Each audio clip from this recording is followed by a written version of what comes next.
कहते हैं विनाश काले विपरीत बुद्धि। ईरान कुछ उसी रास्ते पर चल रहा है। अब उसने सीधे फ्रांस को कर दिया है मना। वहीं दूसरी तरफ यूएन को लेकर बाइडेन ने किया बड़ा फैसला। वहीं भारत के अग्नि 5 परमाणु मिसाइल ने बेचैनी मचाई चीन के अंदर। क्यों आखिर इतना डर गया है अग्नि 5 से चीन? इसके अलावे बहुत कुछ, आइए जानते हैं इन खबरों को विस्तार से। दरअसल ईरान और बाइडेन के बीच यानी कि अमेरिका के बीच टेंशन खत्म होने के बजाय बढ़ रही है और इसमें दोनों ही देश अपनी अपनी शर्तों पर अड़े हुए हैं। यही वजह है कि यह टेंशन बरकरार है और ऐसा लग रहा है कि आगे चलकर ये बड़ा रूप भी लेगा। तो अब मध्यस्थता करने के लिए फ्रांस बीच में उतरा। फ्रांस ने ईरान को यह पेशकश करी कि वह अमेरिका और ईरान के बीच होने वाले बातचीत की मध्यस्थता कर सकता है और दोनों में सुलह करके बीच का रास्ता निकाल सकता है। वैसे आपको बता दे, फ्रांस यूरोपीय यूनियन का एक अहम सदस्य है और अब तक ईरान को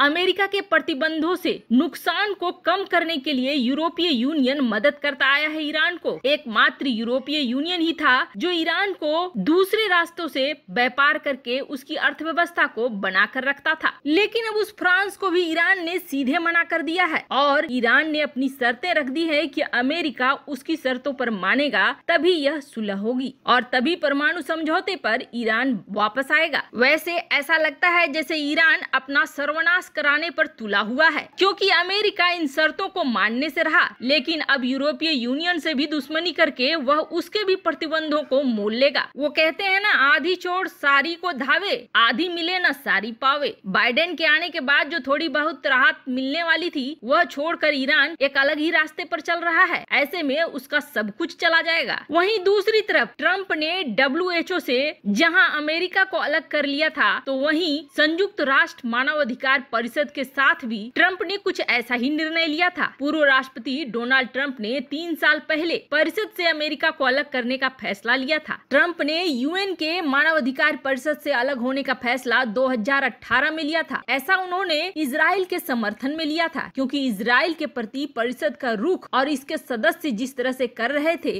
वो बिल्कुल उचित नहीं लग रहा था। ट्रंप ने उस वक्त ये कहा था कि अमेरिका द्वारा जो सुधार बताए गए हैं परिषद वो सुधार नहीं कर रहा है, क्योंकि ट्रंप का कहना था कि इस परिषद के सदस्य में चीन है, क्यूबा है, इरिट्रिया है, रूस है, वेनेजुएला है। क्या ये देश अपने यहाँ मानव अधिकारों का उल्लंघन नहीं करते हैं जो इजराइल के ऊपर आरोप लगा रहे हैं? इसी सोच के साथ ट्रंप ने यूएन के मानव अधिकार परिषद को अलविदा कह दिया था। लेकिन अब बाइडेन प्रशासन इसमें वापस जुड़ने की घोषणा करने वाला है। बाइडेन प्रशासन के इस निर्णय से ट्रंप का और एक बड़ा फैसला पलटा माना जाएगा। कहा जा रहा है कि विदेश मंत्री एंटनी ब्लिंकन जल्द ही इसकी घोषणा करेंगे। वैसे बाइडेन का कहना है कि यूएन के मानव अधिकार परिषद में सुधार की जरूरत तो है, लेकिन ट्रंप ने जो तरीका अपनाया था वो सही नहीं है। हम इसमें रहकर इसे सुधारेंगे। भारत की अग्नि 5 से कितना ज्यादा डरा हुआ है चीन वह दिख रहा है। अग्नि 5 मिसाइल की रेंज 5000 किलोमीटर है, यानी कि यह चीन के किसी भी शहर को निशाना बनाने में सक्षम है। हाल ही में भारत ने अग्नि 5 मिसाइल का परीक्षण करा था और इसमें वह सफल भी हुआ था, जिसकी वजह से भारत की जद में चीन और पाकिस्तान पूरी तरीके से आ गए हैं और इसके लिए भारत अपनी अंतर महाद्वीपीय बैलिस्टिक मिसाइल प्रणाली की एक पहली खेप सेना को सौंपने की तैयारी भी कर रहा है। जल्द ही इसकी तैनाती भी की जाएगी। पड़ोसी देशों से बढ़ते खतरे को देखते हुए इस कदम को महत्वपूर्ण माना जा रहा है। 5000 किलोमीटर मारक क्षमता वाली इस मिसाइल प्रणाली को जब इसमें शामिल किया जाएगा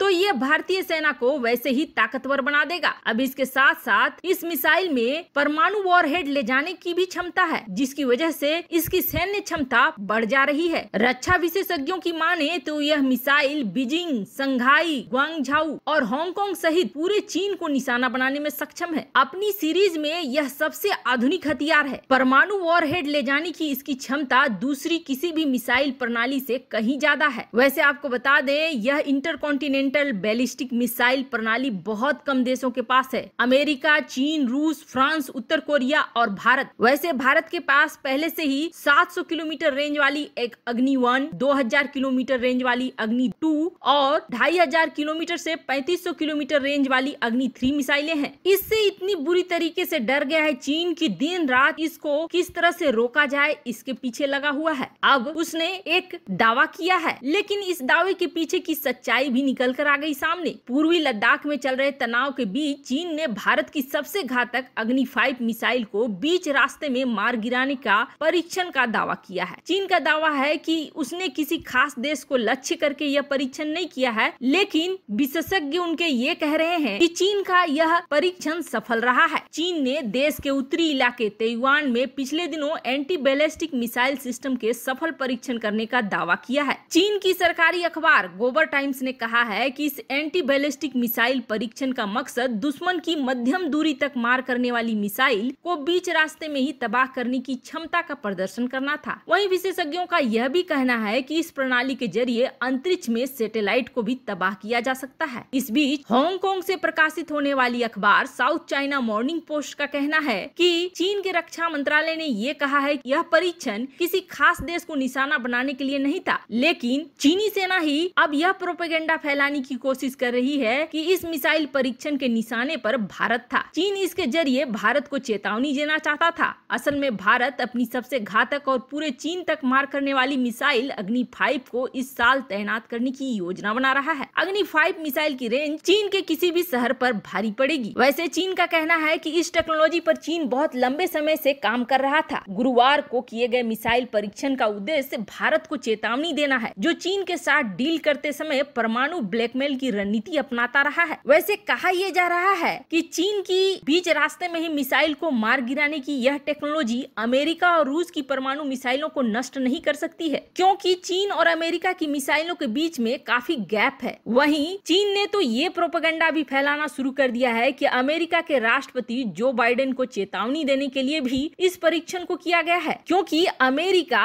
INF ट्रीटी से हटने के बाद बहुत तेजी से मध्यम दूरी तक मार करने वाली मिसाइलें बना रहा है और यह चीन के लिए खतरा है। यही नहीं, ताइवान भी ऐसी मिसाइलें बना रहा है जो चीन तक हमला कर सकती है। चीन ने यह दावा किया है कि वह भारत के अग्नि 5 को बहुत अच्छे से समझ गया है, लेकिन समस्या ये है कि अब खुद उसके दोस्त रूस के अखबार ये कह रहे हैं कि चीन को दरअसल न तो ब्रह्मोस अभी तक समझ में आया है और न ही भारत की अग्नि समझ में आई है। यही वजह है कि चीन अभी तक इसकी तोड़ बना नहीं पाया है और चीन जो भी ये बातें कह रहा है यह सिर्फ एक प्रोपेगेंडा है और इससे ज्यादा कुछ नहीं। वैसे भी चीन की सरकारी भोंपू हमेशा मसाला बनाकर खबर परोसती है चीन को भारत अमेरिका के सामने सेखी बघारने के लिए। वैसे आपको क्या लगता है, क्या ईरान को फ्रांस की बात मान लेनी चाहिए और परमाणु समझौते में वापस लौटने की कोशिश करनी चाहिए? कमेंट कर अपनी राय जरूर बताएं। जल्द मिलते हैं अगले वीडियो में नई खबर के साथ।